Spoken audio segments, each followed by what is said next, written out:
C'était un match différent. Ce qu'il y a de commun avec la défaite contre Monaco, c'est on s'est mis à la faute. On s'est mis à la faute en étant un peu passif défensivement, comme contre Monaco. C'était pas en l'entame, c'était au bout d'un quart d'heure. Et on s'est mis à la faute en étant réduit à 10 encore plus tôt que contre Monaco. Voilà, dans les deux cas, il y a des manques.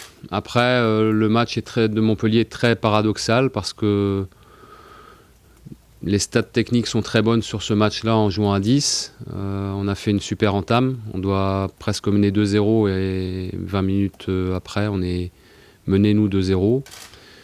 Il n'y a rien qu'à tourner favorablement. Au contraire, ça a été vraiment à chaque fois dans l'autre sens. Et puis, on a quand même poussé en deuxième mi-temps. On a joué à 10 et on a été puni à la fin. Voilà, le score, il est réel, c'est 4, mais c'est très très sévère par rapport à notre production. Mais en même temps, il nous a manqué des petites choses qui coûtent cher. Vous en avez sans doute discuté avec eux. Comment vos joueurs expliquent un peu l'attentisme sur les 2 premiers buts ou les joueurs immobiles, vous êtes en surnom Je crois qu'on s'est laissé, on a tellement dominé. On est presque allé facilement dans les 30 mètres de Montpellier. On a 2 très grosses occasions. Et on dominait tellement que je pense qu'on a manqué de vigilance, tout simplement. Mais sauf qu'on est à côté de la réalité du haut niveau. On n'a pas le ballon, qu'est-ce qu'on fait pour la récupérer? On se met ensemble pour la récupérer. Et on l'utilise, ça on l'a plutôt bien fait. Il nous a manqué d'efficacité, mais on doit grandir sur l'aspect compète au haut niveau. Je le répète, on travaille là-dessus et on rabâche. Je rabâche, c'est mon rôle, je vais continuer. Est-ce qu'on se dit dans ce cas-là que c'est pas un profil de joueur qui manque aussi, notamment la récupération? On voit que ça c'est des... On n'a pas une équipe agressive naturellement, ça c'est sûr. Mais on est capable de le faire quand même. Si on n'a pas perdu pendant 8 matchs en donnant très peu de choses à l'adversaire, c'est qu'on a quand même des vertus, qu'on a été bien organisé, assez pragmatique défensivement. Après, ça a mal tourné contre Lille. Et puis, ça a très mal tourné contre Monaco et contre Montpellier. Bon, mais ça reste 3 matchs, les 3 derniers matchs. On a été capable d'être beaucoup plus solide que ça. Il faut qu'on retrouve ça, tout simplement. Vous regardez aujourd'hui le classement. On disait que c'était très serré. L'écart continue à grossir. Est-ce que vous croyez encore à la 4e? Non, l'écart reste identique avec les équipes du haut qui continuent à avancer. Ouais, mais après, le haut de tableau, c'est pas que les 3 premières. Voilà, il faut qu'on reste au contact. La situation, elle s'est modifiée au classement en 3 journées parce qu'on a perdu 3 fois. Bon, c'est beaucoup et peu à la fois. Les positions sont encore très serrées. Après, je ne reviendrai pas sur l'histoire des pénaltys. Voilà, mais c'est des petits détails où il faut qu'on soit nettement meilleur. Quand les adversaires, que ce soit nos adversaires ou sur d'autres matchs, ont des pénaltys, ils sont très souvent au fond. Et ça nous a manqué aussi. Question d'efficacité, il faut qu'on soit un peu plus efficace. Quand ça se présente, j'ai encore en mémoire le match à Rennes, mais encore le match de Montpellier, on a les occasions pour prendre l'avantage, on doit prendre l'avantage. Alors on s'aperçoit aussi qu'on a fait à Montpellier, comme contre Nice en Coupe de la Ligue, une très bonne entame. Dans un cas, on a concrétisé contre Nice, et ça s'est enchaîné parce que je pensais à booster tout le monde. Et dans l'autre cas, contre Montpellier, on ne marque pas, on prend au contraire un but sur la première situation. Et ça vient gripper un peu l'équipe. Et puis ça se dégrade derrière. Il faut trouver le juste milieu pour être capable d'exister plus quand les événements sont un peu contraires, quand ça ne se passe pas comme on le souhaiterait. On a été capable de le faire à Rennes, à Bastia. On a un peu perdu ça là. Bon, il faut qu'on le retrouve. Être 10e, c'est un moindre mal? Être encore 10e? Bon, non, pourquoi vous dites ça? Pourquoi c'est un moindre mal? C'est pas c'est pas conforme, mais ce serait quand même pas très logique par rapport à toute notre première partie de saison. On n'avait perdu que 3 fois jusque récemment. Ce serait quand même pas très logique qu'on se retrouve dans la deuxième partie. Voilà, je pense qu'on est en deçà à 24 points aujourd'hui. Il en reste un match pour aller chercher 25 ou 27. Bon, on est un peu en deçà en termes comptables. Après, en termes de positionnement, c'est encore serré. Il y a le fait de jeu, le carton rouge de Jérémy Ménez, qui vous n'êtes pas à revenir dans le match. Quand Adamouna s'était fait expulser, vous avez parlé d'une faute d'immaturité. Est-ce qu'un joueur comme Jérémy, qui est un cadre de l'équipe, c'est excusable ce genre de geste? On peut penser déjà qu'à Montpellier, parce que je trouve qu'on était très bien dans le jeu en étant mené 2-0. On peut penser qu'à persévérer, et on l'a montré à 10, on a persévéré à 10, j'aurais préféré persévérer à 11. On peut penser qu'on se donnait en tout cas plus de chances de revenir dans la partie. Et vous savez très bien que quand vous êtes mené 2-0, si vous revenez à 2-1, ça change tout. Parce que le rapport de force s'inverse, parce que le doute change de camp, c'est toujours comme ça. C'est pour ça qu'on dit souvent qu'il faut mettre le 3e. Bon, et on n'a pas été capable de ça. Qu'un joueur expérimenté se mette à la faute comme ça, c'est un problème.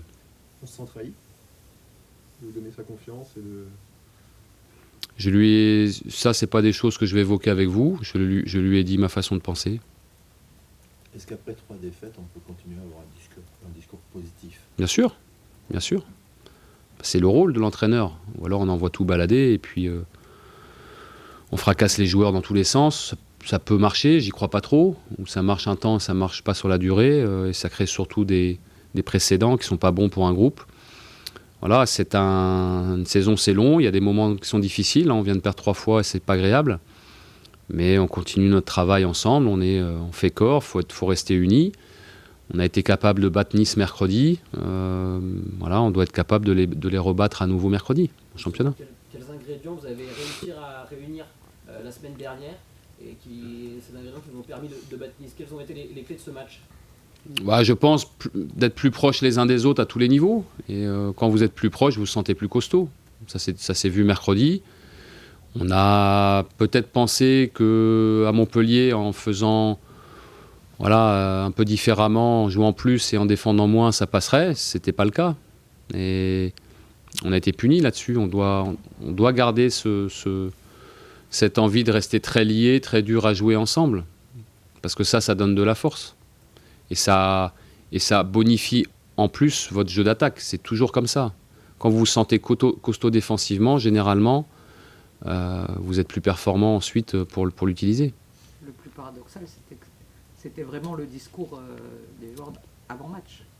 Ben oui, mais... En s'appuyant sur celui de Nice et en disant on a été solidaires, on a été proches des autres, donc il faut faire pareil. Bien sûr, mais encore une fois, j'ai pointé du doigt l'immaturité du groupe, elle est toujours là, parce que c'est un groupe jeune qui n'a pas l'habitude du haut niveau, quoi qu'on en dise et quoi que certains puissent en dire. On n'a pas l'habitude du haut niveau, ces joueurs-là, pour beaucoup, n'ont pas l'habitude du haut niveau. Quand vous additionnez le nombre de matchs en Ligue 1, de notre 11 de départ de Montpellier, il n'y a pas beaucoup de matchs. Il ne faut pas l'oublier. Et cette immaturité-là, elle peut créer un décalage entre le discours et les actes ensuite sur le terrain.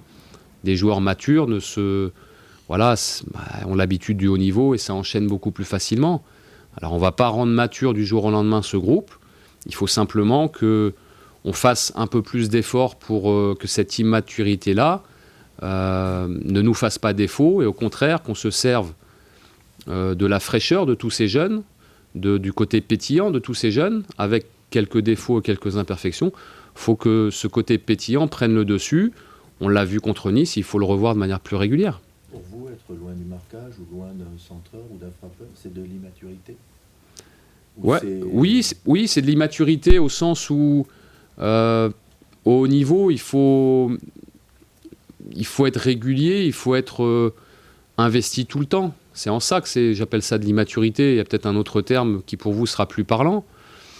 Mais avoir la volonté de s'imposer d'abord défensivement quand on est un latéral droit, un numéro 6, un excentré gauche. Voilà, dans le travail défensif dans votre zone, vous impose des choses. Et ça ne peut pas être de l'exigence une fois de temps en temps. C'est ça qui fait la différence entre un joueur confirmé et puis un jeune joueur qui, par essence, est irrégulier. Nous, on travaille pour que les plus jeunes joueurs soient plus réguliers. On y travaille. Maintenant, j'aimerais bien que ça prenne forme plus rapidement que ce qu'on a actuellement. Je pense qu'ils ont un collectif qui fonctionne bien, mais qui est en route depuis plusieurs saisons. Et que cette année, ils récoltent les fruits d'une base de travail et de confiance. Même s'ils ont changé quelques joueurs, ces joueurs-là sont venus se greffer sur un ensemble qui a pris confiance saison après saison. Et puis le deuxième élément, c'est que ils ont la réussite de l'équipe du haut de tableau parce qu'ils se posent moins de questions que les autres, parce qu'ils ont plus confiance en eux. Et parce qu'eux aussi, ils ont un entraîneur qui est très expérimenté, qui connaît ce genre de situation et qui arrive à bien gérer son groupe pour le maintenir là-haut. Je ne sais pas s'ils ont fait le choix ou pas de mettre la Coupe d'Europe de côté. En tout cas, ils ont raté leur Coupe d'Europe. Ils ont mis l'énergie sur le championnat et ça leur réussit. Les battre 2 fois en une semaine, ça sera un exploit? Je pense que ce sera un exploit. On l'a fait une fois. Maintenant, avant de parler d'exploit, on a un match à jouer, des choses à faire pour s'imposer chez nous. On pourra en reparler à l'issue du match si c'est très positif. Mais voilà, on l'a fait une fois avec une équipe qui avait été un peu modifiée, mais pas beaucoup quand même. La nôtre était modifiée aussi. Voilà, faut être capable... sur ce dernier match, de mettre toute notre énergie, toute notre attention, toute notre exigence pour s'imposer chez nous. Vous attendez à une équipe différente, justement, le fait de jouer 2 fois en une semaine, au-delà du nom des joueurs, mais tactiquement et sur ce qu'ils vont vous proposer dans le... Je ne sais pas ce que Lucien décidera. Il a récupéré un peu de monde, il a aussi des absents, comme beaucoup d'équipes fin décembre ou mi-décembre. Voilà, ce qui a changé, c'est qu'ils sont champions d'automne. Voilà. Alors, ils sont champions d'automne. Voilà. Quelle que soit l'issue du match, ils seront champions d'automne. Et que s'ils refont la même deuxième partie de saison, ils seront champions de France. C'est un vrai concurrent au titre par rapport au Paris Saint-Germain, à Monaco, Nice. Maintenant, c'est devenu un vrai prétendant au titre de champion de France. Oui. Bah oui, ils l'ont montré sur une demi-saison. Ils vont vouloir faire la même deuxième partie de saison. Après, il y a des précédents... et on le sait ici à Bordeaux, où la deuxième partie de saison ne se passe pas comme on veut. Il y a eu, voilà, c'est avec la coupure de janvier, là en plus il y a une CAN, ça va peut-être redistribuer les cartes, mais bon, ils ne vont pas non plus perdre leur football du jour au lendemain. Bon, voilà. Jocelyn, qu'est-ce qui vous satisfait dans votre équipe? Qu'est-ce que, en 6 mois, vous avez réussi à bâtir? Et qu'est-ce qui vous reste à bâtir pour être un peu plus compétitif? On a une bonne mentalité dans le travail. On a réussi à avoir de la stabilité là-dessus, ça roule maintenant, parce que c'était des nouvelles formes de travail, différents.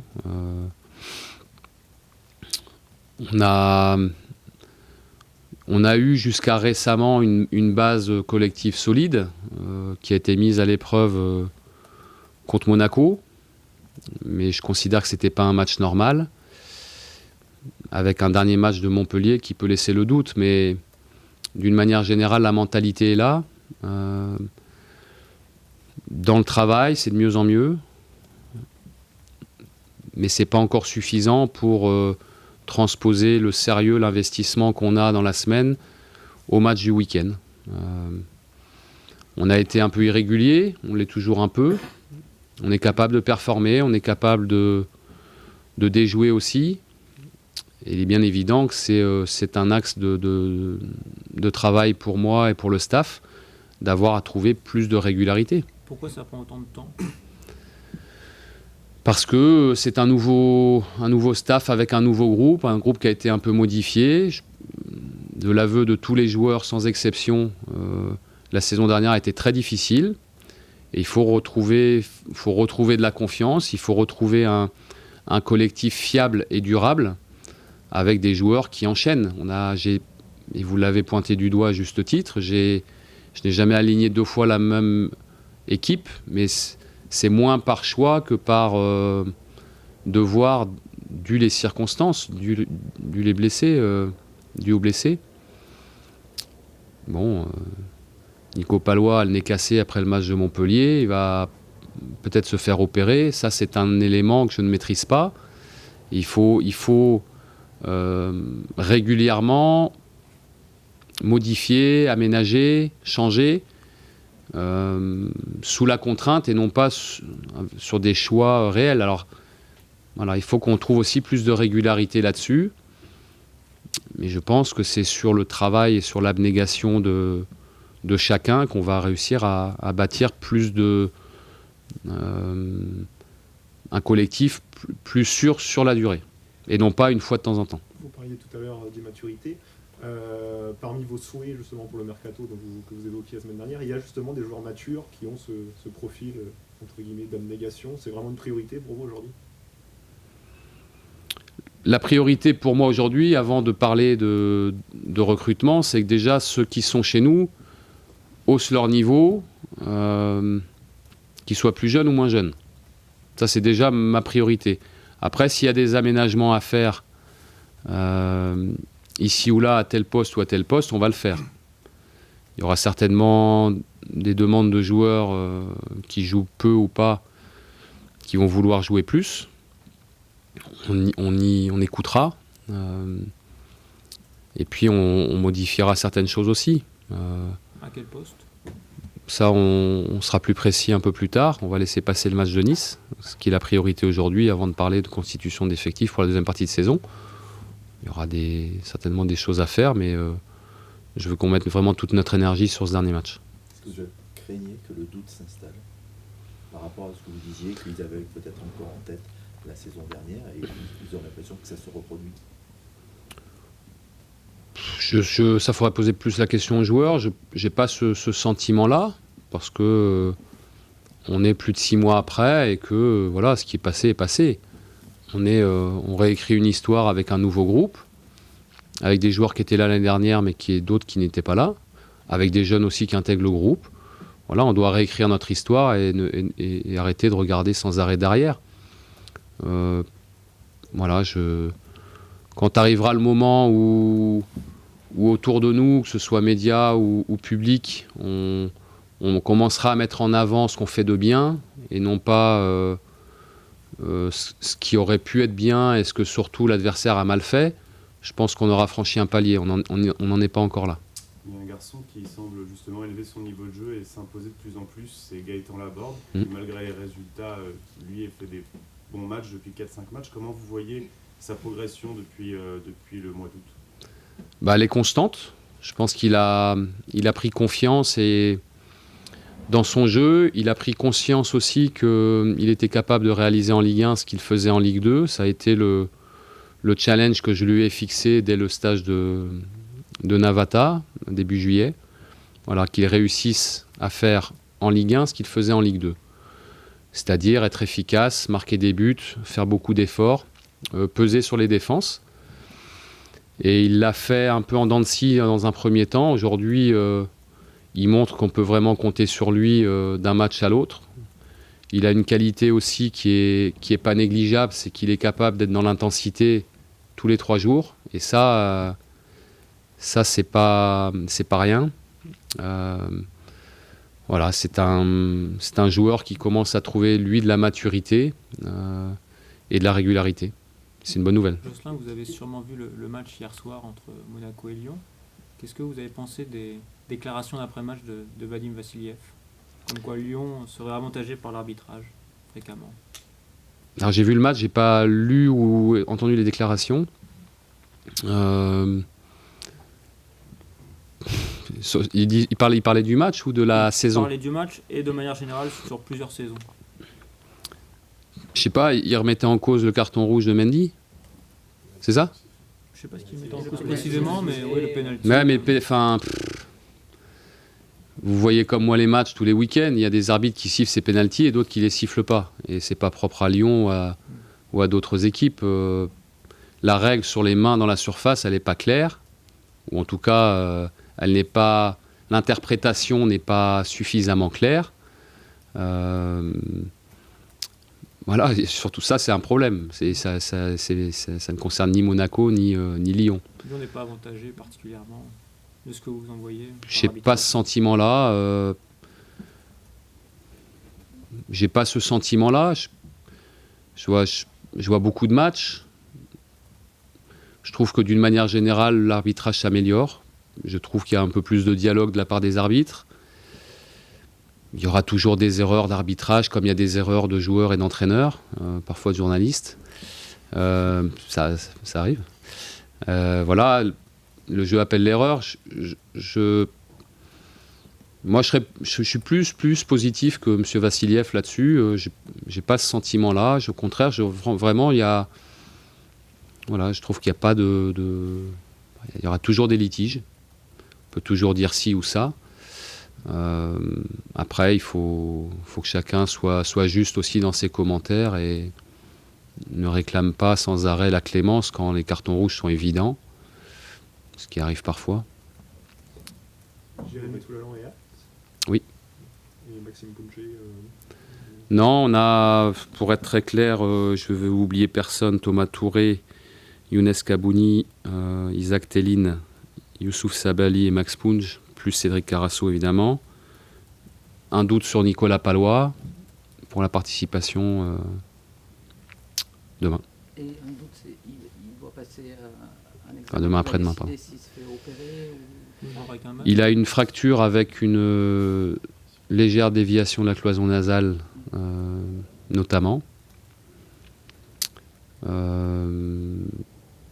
il consulte cet après-midi un chirurgien. Donc on saura... voilà. Demain, après, on a 2 nez cassés en 3 matchs, je crois. Ouais. Dont un, c'était 2 joueurs. Voilà. Et là, j'ai rien réclamé à la fin du match.